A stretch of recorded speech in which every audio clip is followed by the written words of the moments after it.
It's tough when things are not working out the way you want them to work. And some days they be so heavy on you, you just don't want to move forward. Today was kind of one of those days, and I'm happy to even talk about it today because it's so familiar, because certain things took place, with hours ago. And I thought to myself, man, how I feel sometimes when I get that helpless feeling or that hopeless feeling, like, Father, I've been praying about this and I've been coming to you, but this situation still is not solved. We're looking for your deliverance, but it has not happened yet. And my heart has just been hurting. I got up from my desk, and as I was finishing this sermon, I says, wow, I got to start it a little different today. And I wanted to start it different today because I would usually record tomorrow morning. I said, I'm going to record today because I want people to know my heart of when you feel hopeless and helpless during a situation. Even I know I'm a Christian, and yes, I'm a pastor. I have moments where I just don't want to do that anymore. I have moments where I want to step away from the calling that God has had on my life. Now, why would I feel that way? Because I also have moments in my life where I feel like, it's just not worth it. And I've been there in other places in my life, and I've seen people be there in other places in their lives. And I've also seen people act out when they feel hopeless and helpless in their life, when they're making drastic changes or they do something drastic in their life and it makes the situation worse. Yes, I'm not going to do that. Or no, rather, I'm not going to do nothing like that. But I want us to know when we're living in this situation where we kind of feel this helplessness upon us, that it's not the time to make a drastic situation or a drastic change, unless you hear specifically from God to do so. And as I started thinking about today, I says, wow, what do I give? What do I give you right now? What do I give the people that's learning this lesson from me? What do I tell you to do, when you have this helpless feeling? I'm going to still tell you to trust in God. And I don't care how dire your situation is. I don't care how hopeless you think it is. I want you to know God is still here for you. God's not dead. God's alive. And he's able to help us even in our dire situations. There was a story I came across, and this is just a story I came across, so I don't know if it was true or not, but it meant a lot to me. About a man, he came across this piece of art, and it was a painting. And on the painting, it was a burned down old shack style house, but the only thing that was left was the chimney. And the chimney was on the ground. And the old man who was in his underclothes standing in front of the burned down house, and he was holding the hand of a little boy, and he just had his overalls on, and you could see like the little boy was crying. But there was a little caption within the picture. And the old man said, "God's not dead." And when I thought about that, I says, wow. So even though you may lose, or you may feel like you've lost everything around you, you may think everybody's forsaken you and forgotten you, I want you to know that God's not dead. He's still living. He's alive. Our Father is everlasting or eternal.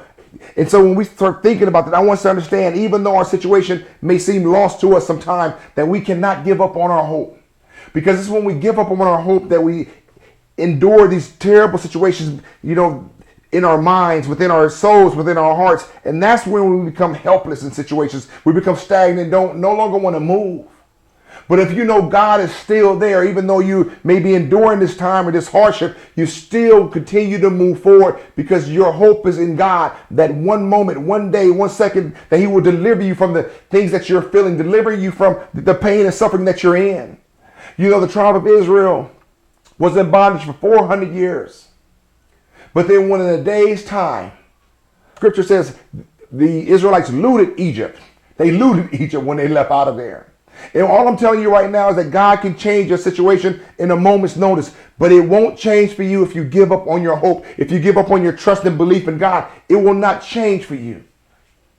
So here I am today in those dire straits, that moments I have those thoughts like, you know what? This is the hardest thing I've ever done in my life, is to sit there and be a pastor of people and try to lead a church. I would think it would be easier than what it is. It's probably the hardest thing I've ever done in my life.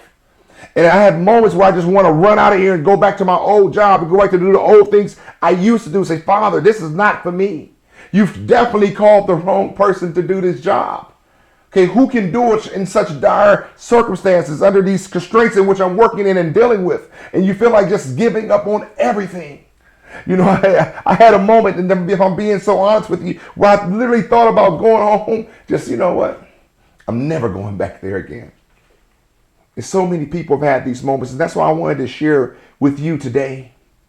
Because I know you have these moments. I've heard people talk to me about these moments in our lives. And my goal is to always encourage and strengthen you to move forward, even when you're having these thoughts and these feelings and emotions. Because our feelings and emotions were never meant to rule us. And we know that. But at the same time, your feelings and emotions are real to you while you're dealing with the circumstances in which you're dealing with. But I want to tell you once again today that if God is for us, who can be against us? And as God is leading us through these trials and tribulations, as God is watching us and walking with us as we do these things, I want you to know that he's never going to leave you nor forsake you, because his promise is that he will never leave you nor forsake you. So if you belong to him, understand that he's never going to ditch you or get rid of you. Okay, scripture says, even though our mother and father may forsake us, the Lord never will forsake us. Matter of fact, that scripture is in Psalms 27. Psalms 27:10 says, for my father and mother have forsaken me, but the Lord will take me in. Okay, the Lord will keep me. The Lord will make sure I'm covered no matter what. And when he speaks of my father and mother may forsake me, it's really just trying to say to you, even though the closest people around you, the closest people that's supposed to love you, they may get rid of you. They may forsake you. They may leave you. The Lord's trying to tell you right now, but I'm going to take you in. Okay, I'm never going to leave you. I'm never going to forsake you. I'm going to keep you for myself.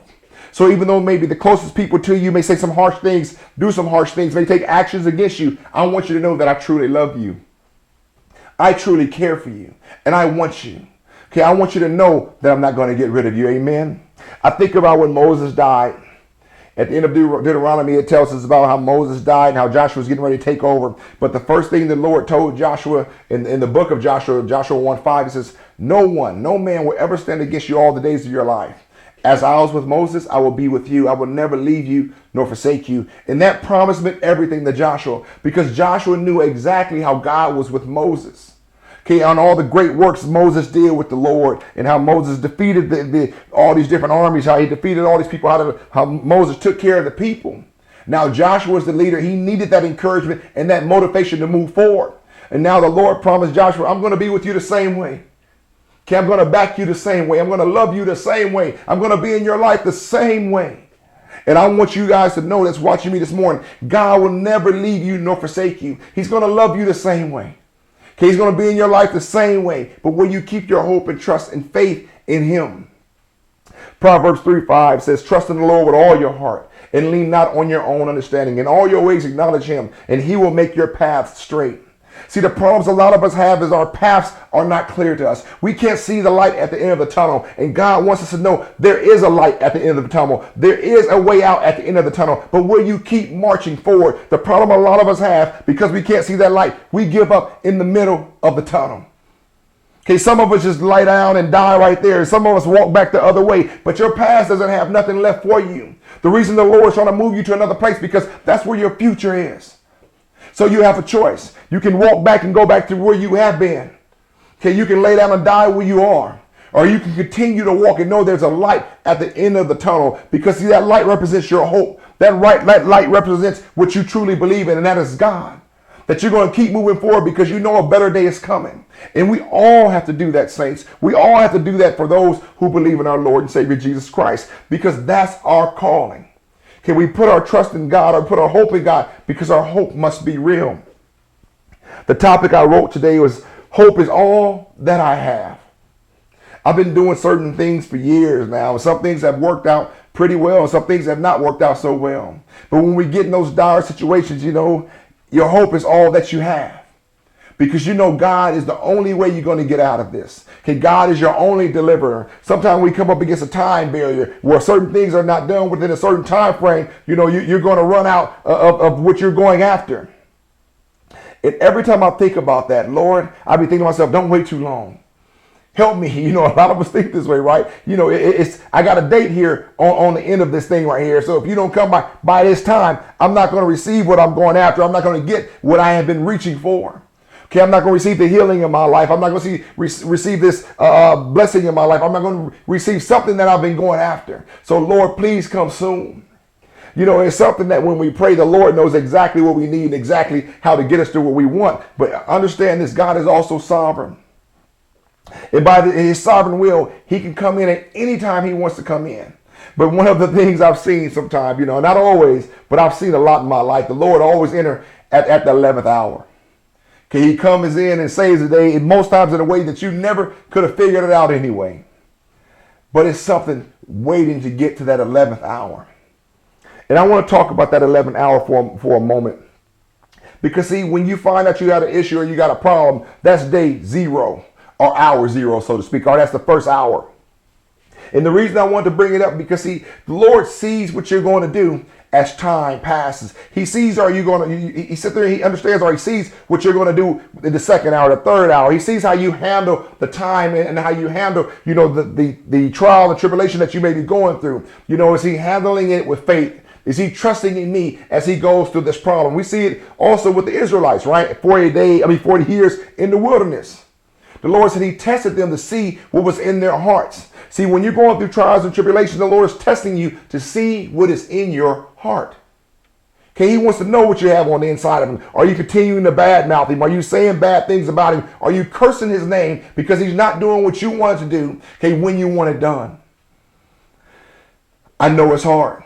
I know it's hard not to give up sometime. I know it's hard, just to keep believing. But that's what the Lord expects you to do. He expects you not to give up. He expects you to keep believing and trusting in him. Okay, Abraham waited, 25 years before his son came to life, before his son came in fruition. Even the Lord promised him his son. He tried to even take it in his own hands.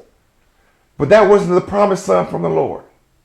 See, a lot of times we'll do things because we think the Lord is moving too slow. But the Lord is moving by his time because he knows his time is going to be perfect for you, perfect for your family, perfect in your life. But will you wait?